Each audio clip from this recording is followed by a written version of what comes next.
otro contacto habitual con nuestro colega Humberto Bacaflor para mirar varios de los temas que están aconteciendo en el país, los avances en las negociaciones que han habido con el Sindicato de Trabajadores de Enatex y por supuesto todo lo que es Correos de Bolivia, la Corporación Minera de Bolivia. Bueno, se les está complicando la vida y el tema pasa por lo económico.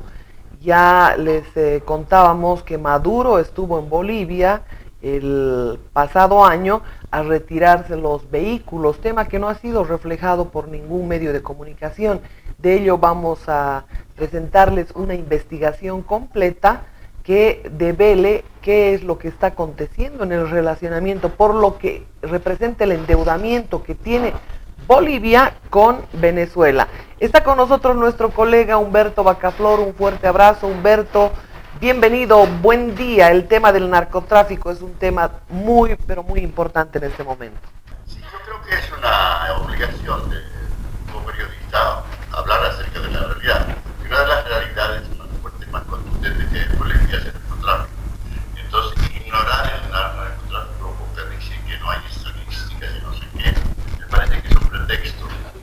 El narcotráfico produce noticias, tiene una realidad a nivel económico. Es cierto, ilegales también es cierto, pero es una actividad económica pujante que produce noticias. En este momento, según me he informado en Santa Cruz, en este momento el puente aéreo que opera normalmente entre Perú y Bolivia, trayendo desde el Perú hasta base, la región del Braem, hasta base hasta los modernísimos laboratorios de Bolivia, ese puente aéreo ha disminuido en actividad debido a las restricciones que están poniendo las autoridades peruanas. En el Perú, como sabemos, las pistas clandestinas que usa el narcotráfico las bombardean, son bombardeadas. En cambio, en Bolivia son asfaltadas, ¿no? Las pistas clandestinas. Y lo cierto es que el comportamiento del gobierno peruano de combatir el tráfico de avionetas clandestinas que van a Perú desde Bolivia para traer la pasta base hasta los laboratorios bolivianos, eso ha disminuido y eso provoca pues problemas. Las avionetas son manejadas por personas. Es una persona que compra más o menos una avioneta de unos $100,000, $130,000, cuando es más nueva y la usa para el tráfico. Las tiene estacionadas en algunos lugares, ¿no? Y ahora dicen que mucha gente está vendiendo sus avionetas en Beni, en Santana-Yacuma, en todas esas regiones. ¿Por qué? Porque ha disminuido de manera muy fuerte el uso de las avionetas que iban a hacer ese trabajo desde Perú. Ahora, como consecuencia de eso, ha aumentado el precio de la pasta del chapare. Ha aumentado ese precio porque ha disminuido, ha sido de alguna manera eliminada gran parte de la competencia del producto que llegaba del Perú.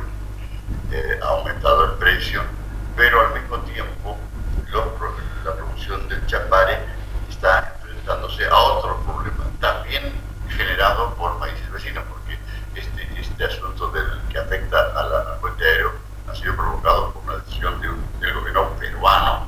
El gobierno brasileño, a su vez, está tratando de frenar el ingreso de la droga y ahora con no sé si un pretexto, pero con el motivo de los Juegos Olímpicos, ha enviado 15,000 soldados a la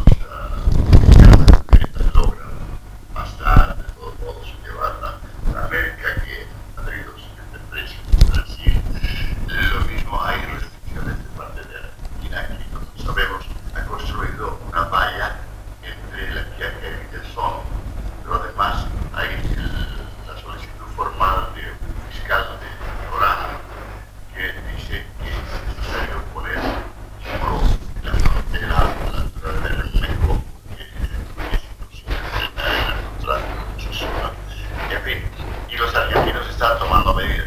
Brasil mueve 15.000 soldados, el Perú frena las actividades de las avionetas, Argentina está frenando de alguna manera, o tratando de frenar de alguna manera, ¿no? Y eso de alguna manera se refleja en las actividades del narcotráfico. Se podría decir, Marianela, que en este momento el narcotráfico en Bolivia no está pasando por su mejor momento, pero no porque hubiera una decisión del gobierno, como ocurrió a principios de este siglo, cuando el gobierno de Banzer estaba erradicando los locales del Chapare y había lanzado una fuerte campaña contra el narcotráfico. No es por decisión del gobierno boliviano, es por decisión de los gobiernos de los vecinos que está ocurriendo esta crisis y seguramente perjudica un poco a la actividad del narcotráfico. Tiene grandes utilidades, es cierto, ¿no? Pero, si estás acostumbrado a recibir $1.000.000 por día y un día recibes $500.000, seguramente te preocupas, ¿no? Me imagino, esto es un ejercicio de imaginación, ¿no? Y eso se estaría viendo. De lo que resulta, Marianela, que así como a principios de siglo hubo una crisis de la economía legal provocada por los precios bajísimos de todo lo que exportábamos, ¿no? De todo, del gas, de los minerales, todo. Y a esa crisis de la economía legal se sumó la crisis de la economía ilegal, porque Banzer estaba acabando con los militares y el gobierno estaba acabando y estaba combatiendo de manera jurada el tráfico. Entonces se produjo a principios de siglo una especie de ahogo de la economía. La economía boliviana mostró en ese momento que tiene nomás una adicción a los ingresos del narcotráfico, porque la crisis fue grave y eso llevó un poco a que se creara el clima que los ideólogos marxistas llaman seguramente el surgimiento del espíritu revolucionario de los pueblos guerras. La verdad es que los precios se cayeron, se afectó la economía legal, se afectó la economía ilegal, y la gente dijo, bueno, ahora sí, ¿qué hacemos para vivir? Venderemos nuestra arma al diablo que está ahí la llave. Ese más o menos sería el panorama en este momento. Bueno, el tema para el gobierno se le ha complicado de varias formas. Hoy lo que se anuncia, Humberto, es que el gobierno irá a la reelección, pero no aclara si irá con Evo Morales y Álvaro García Linera a la cabeza. ¿Cuál es la información o el criterio que tiene usted en relación a estos virajes repentinos que tienen para anunciar ciertos temas? Yo lo he enfocado de la siguiente manera. El gobierno ha descubierto una nueva cortina, ha inventado una nueva cortina, ha creado una nueva cortina. Esta cortina se llama golpe mediático político, ¿no? Y cada vez que el gobierno crea, inventa, confecciona una cortina, es por algo específico, ¿no? La cortina, por ejemplo, del Porvenir la creó para ocultar la cosa que estaba haciendo en la frontera el ministro Quintana. La cortina del terrorismo, separatismo, la creó para ocultar el festín de corrupción que se dio por el fondo indígena, por los contratos petroleros, todo esto. Ahora mi sospecha es que la cortina que ha estrenado lo que se llama golpe mediático político ha sido confeccionada para ocultar la gravedad de las medidas que tiene que tomar el gobierno para enfrentar la crisis económica, ¿no? Esas medidas, por ejemplo, se han mostrado ya con el asunto de Enatex. Enatex, una empresita que parecía que iba a ser bien fácil resolver el asunto, total, lo despedimos, chao, nosotros somos revolucionarios, pero resulta que el gobierno no ha podido enfrentar a no ha podido imponer sus criterios y ahora está a punto de revisar la medida de cerrar Enatex. Claro, ahora quieren conformar Senatex. Ahora quieren conformar entonces, Senatex. Sí, y pasarlos al régimen del trabajo. Está puesto, como dice Pitma, que yo no lo conocía, pero fue interesante, el muchacho Pitma de la COP, dice que el decreto por el cual se aprobó el cierre de Enatex es peor que el 21060. O sea que es un decreto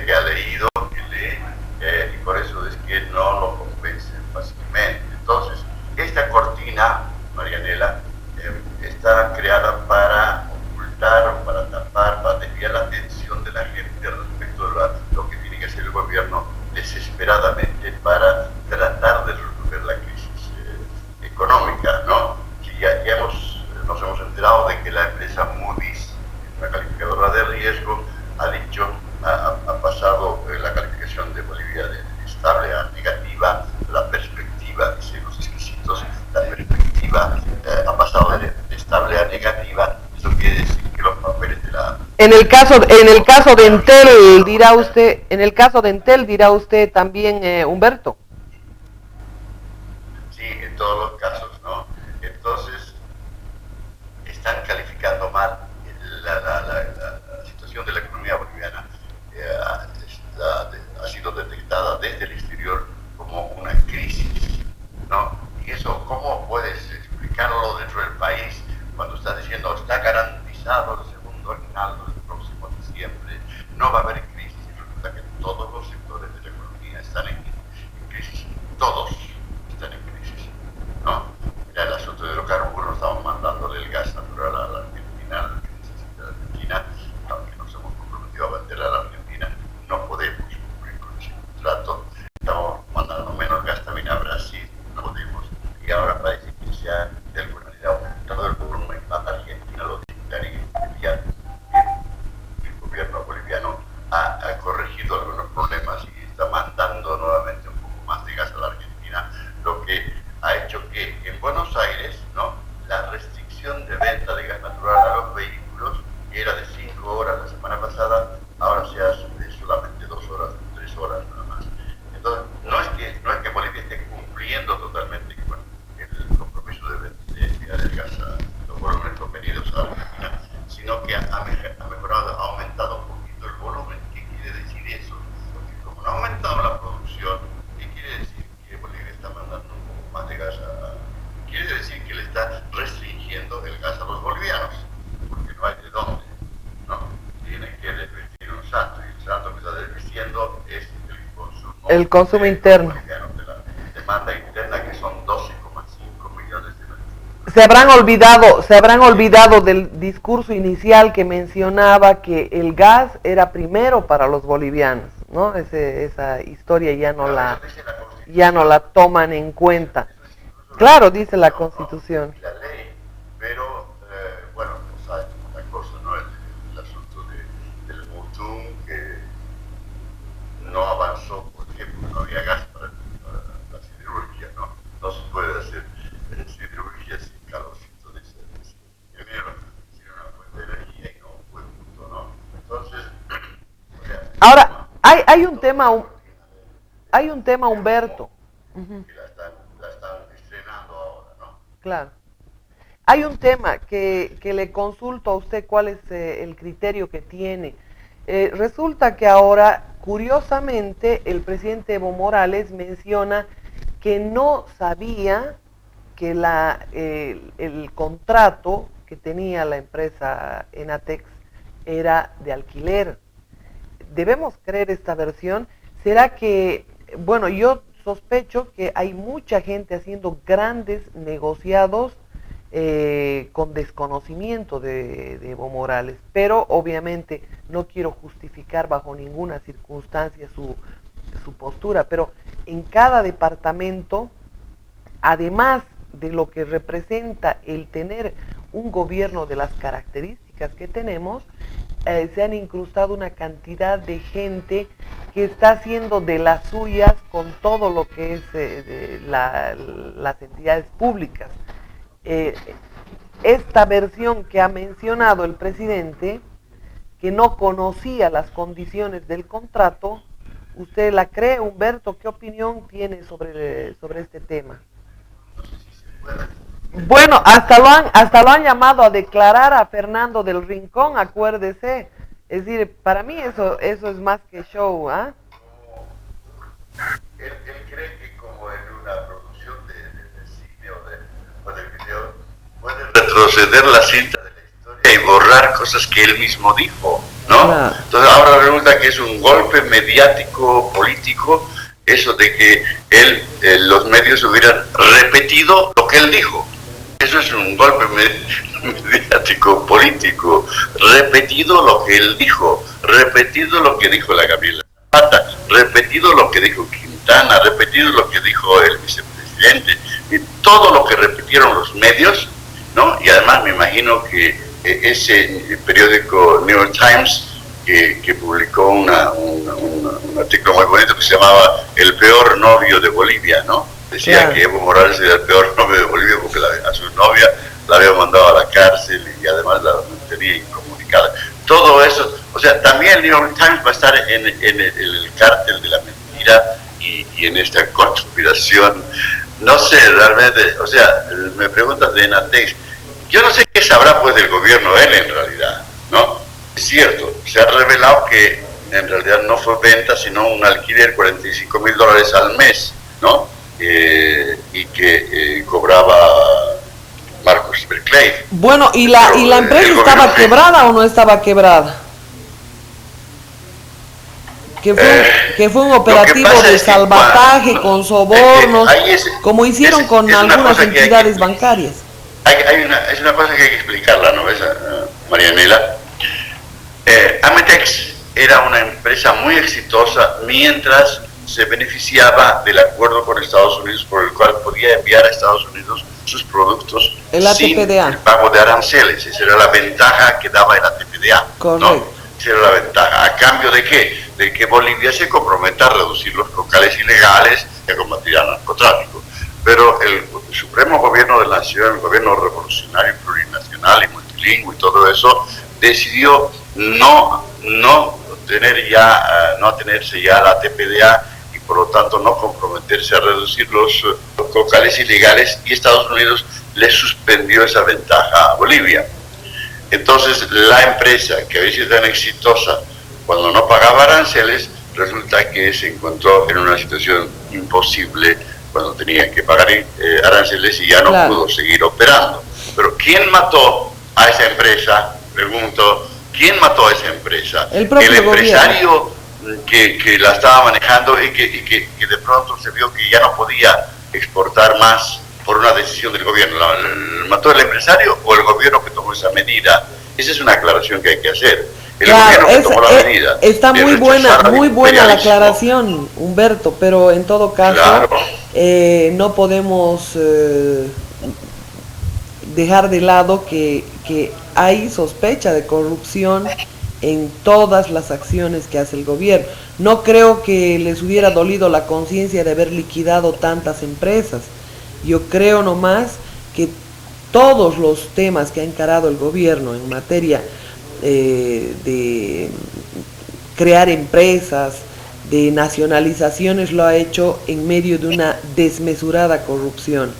Y esto lo estamos viendo en todos los casos, Humberto. Yo estoy ansioso, María Emilia, porque llegue el fin de este gobierno, no porque quiera que se vaya solamente, que lo quiero, sino que porque se va a ver, pues se van a comenzar a destapar las ollas. Por ejemplo, estoy viendo en este momento aquí una tapa de Clarín de Buenos Aires. Primer titular dice: Vialidad le responde a Cristina, el promedio de sobreprecios en las obras era de 50%.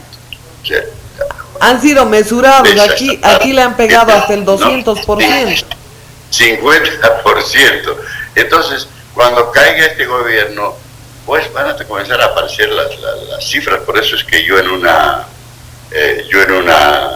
Twitter dije: cuando caiga este gobierno, los conventos de monjas de Bolivia van a estar rebalsando de bolsas llenas de dólares. Seguro. ¿No? De los masistas corruptos que van a ir a tirar, igual que los corruptos argentinos del kirchnerismo, van a ir a tirar. Y entonces yo con un puse, convento se compra. Realmente. Bueno, el tema... corruptos masistas, iba a ser una locura eso, ¿no? El tema es que acá ya se conoce mucho de la mega corrupción, de los sobreprecios. Recordemos a un hombre intachable como es José María Bakovic, que ha denunciado sobreprecios hasta el 200% en carreteras. José María Bakovic ya Claro, lo dijo, claro. 200%. Es decir, por ejemplo, en una que Pero- simplemente tenían que terminar un tramo se producen incrementos de 100 millones. Es decir, sumas Pero, exorbitantes, Humberto. Marianela, escúchame, Marianela, Sí, adelante. lo meten a la cárcel a Santos Ramírez, ¿no? Porque había estado contratando una planta separadora para Río Grande que iba a costar 80 millones de dólares. Resulta que ahora ha terminado costando 600, ¿no? Entonces Claro. realmente es mucha la diferencia, ¿no? Y además que no sirve para nada la tal planta separadora, ¿no? Bueno, el crimen imagínate del esos presidente porcentajes. el crimen del presidente de la Cutler Uniservice, que es el contrato que usted menciona con Santos Ramírez, bien, gracias. Sí. Nadie sufre condena, nadie está acusado de ese crimen y nadie. bueno, Entonces allá el yo muerto. pienso que sí, que va a ser es decir, imagínate, un contralor de veras, ¿no? No los papanatas que están poniendo ahí, ¿no? Bueno, yo le No, comento de veras. que estuve en Sucre para denunciar al Contralor General antes que fuera remozado.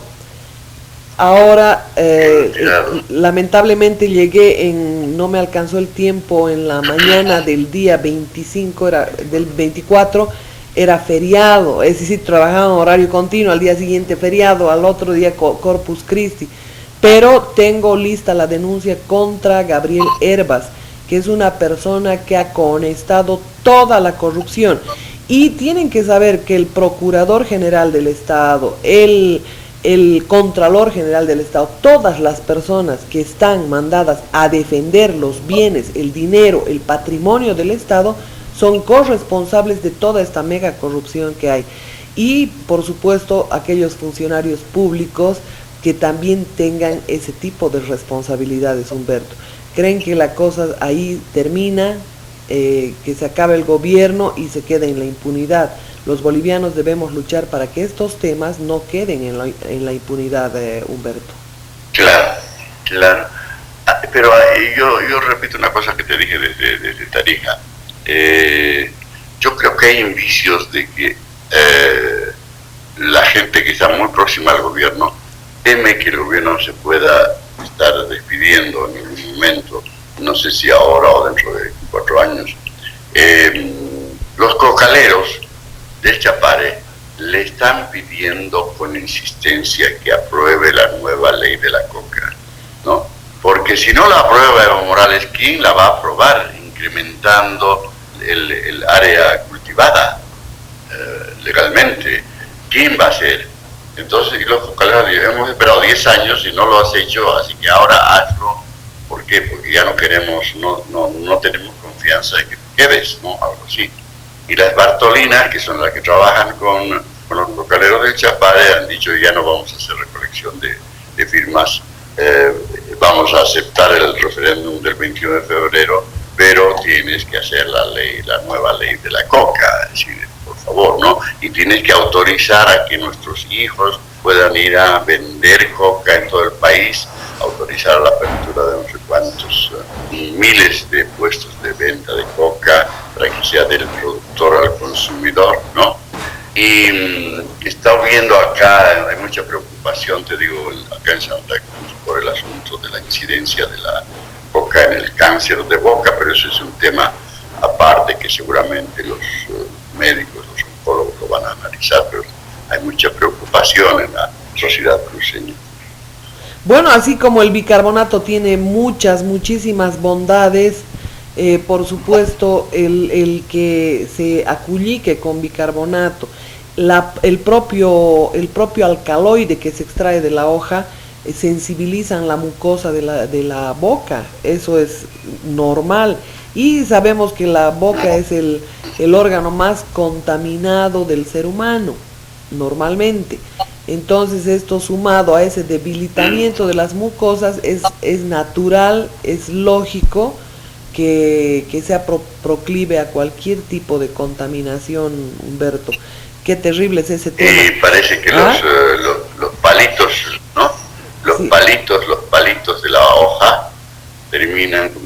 ser unas agujitas que hacen claro, microlesiones. lesionan permanentemente. Porque la boca del ser humano, me decía un doctor ayer, la boca del ser humano lamentablemente es diferente de la boca del rumiante, me decía, es diferente.